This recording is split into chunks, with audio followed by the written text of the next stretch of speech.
혹시 여러분 이런 경험 있으신가요? 치과에 갔더니 의사가 말하죠. 이건 뽑고 임플란트 하셔야겠네요. 그 한마디에 머릿속이 하얘졌습니다. 임플란트 그거 비싸고 아프다던데. 나이 들면 하는 거 아니야? 뼈를 깎는다고? 안녕하세요.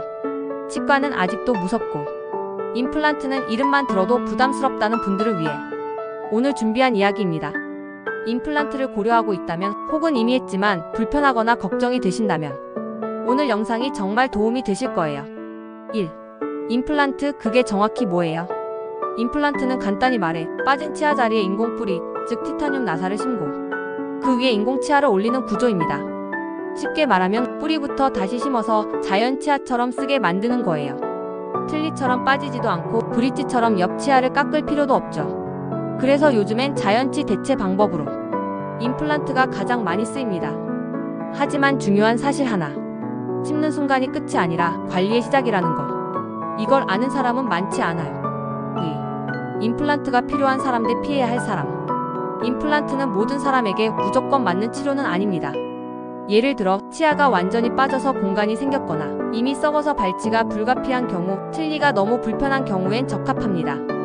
하지만 주의해야 할 분들도 있어요. 잇몸뼈가 약한 분, 골다공증 약을 복용 중인 분, 당뇨나 심장질환이 조절되지 않는 분, 그리고 흡연자는 임플란트 실패율이 훨씬 높습니다. 단순히 빨리 심어야지 보다 내 건강 상태에 맞는 치료인가? 이걸 먼저 따져봐야 합니다. 3. 부작용 생각보다 많습니다. 처음엔 괜찮다가 어느 날 잇몸이 붓고 피가 나기 시작합니다. 왜 이러지? 싶은데 그게 바로 임플란트 주위염입니다. 수술 부위에 감염이 생기거나 제대로 관리하지 않으면 잇몸뼈가 녹아내리면서 나사가 흔들리기 시작해요. 그리고 결국엔 임플란트가 빠지게 되는 거죠.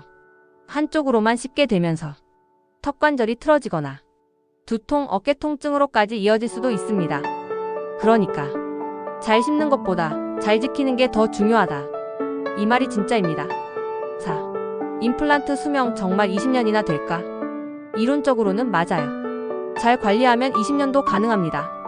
하지만 현실은 5년 안에 재시술을 받는 경우도 많습니다. 왜일까요? 보통은 이 세 가지 때문입니다. 양치질을 소홀히 해서 플라그가 쌓이고, 정기검진을 안 받아서 염증이 커지고, 어차피 가짜 치아니까 대충 해도 된다는 생각 때문이에요. 임플란트는 더 귀찮은 치아입니다. 절대 방치하면 안 됩니다. 5. 오래 쓰는 관리 꿀팁.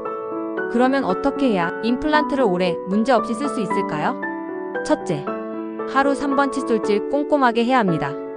특히 잇몸과 치아 사이 공간은 더 신경 써야 해요. 둘째, 치간 칫솔이나 워터픽을 꼭 사용하세요. 칫솔이 닿지 않는 부분을 깨끗이 해주는 도구입니다. 셋째, 3개월에서 6개월마다 치과에 가서 정기검진을 받으세요. 작은 염증도 조기에 발견하면 치료가 쉬워집니다. 넷째, 딱딱한 음식, 뜨겁고 찬 음식은 자제하세요. 임플란트는 금속이기 때문에 강한 충격에 약합니다. 마지막으로, 금연과 당 조절은 필수예요. 혈류가 좋아야 잇몸 회복도 빠릅니다. 6. 실화 사례. 나사 빠진 임플란트. 제가 아는 지인의 이야기예요. 중국에서 임플란트를 했고 처음엔 문제 없었어요. 그런데 한국에 돌아온 뒤로 이상한 습관이 생겼습니다. 식사 중이든 가만히 있을 때든 항상 임플란트끼리 부딪히는 소리가 들렸습니다. 딱딱딱딱. 저도 몇 번 조심스럽게 말했어요. 그거 습관 고쳐야 할 것 같아. 임플란트에도 무리야.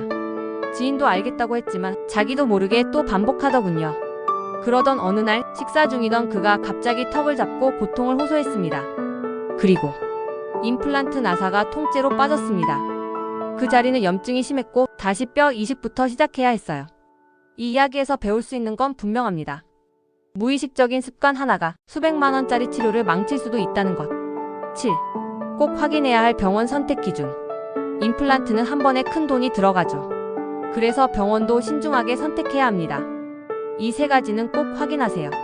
CT 촬영을 통해 내 잇몸뼈 상태를 정확히 진단하는 병원인지, 임플란트 브랜드와 정품 여부를 투명하게 공개하는지, 시술 후에도 정기 점검과 사후 관리를 체계적으로 해주는지, 단순히 비용이 저렴하다고 선택했다가 나중에 호환이 안 돼서 재수술하는 일 실제로 많습니다.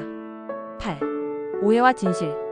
마지막으로 임플란트에 대해 흔히 하는 오해들. 임플란트는 한 번 심으면 평생 갑니다. 아니요.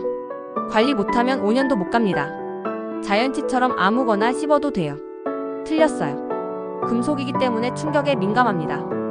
틀니보다 무조건 낫다며? 전신질환이 있는 경우엔 틀니가 더 안전할 수도 있어요. 진짜 내 몸에 맞는 치료를 선택하려면 오해부터 걷어내는 게 먼저입니다. 여러분, 치아 하나는 작지만 우리의 삶에는 큽니다. 그 하나로 우리는 웃고 말하고 맛을 느낍니다. 그 편안함은 잃고 나서야 알게 되는 작은 행복이에요. 혹시 지금 임플란트를 하셨거나 앞두고 고민 중이시라면 오늘 영상이 조금이나마 그 선택에 도움이 되었기를 바랍니다. 건강은 소중한 걸 아는 순간부터 시작됩니다. 그리고 그 시작이 바로 지금일지도 모르겠네요. 혹시 궁금한 점이 있으시거나 직접 경험해보신 일이 있다면 댓글로 이야기 들려주세요.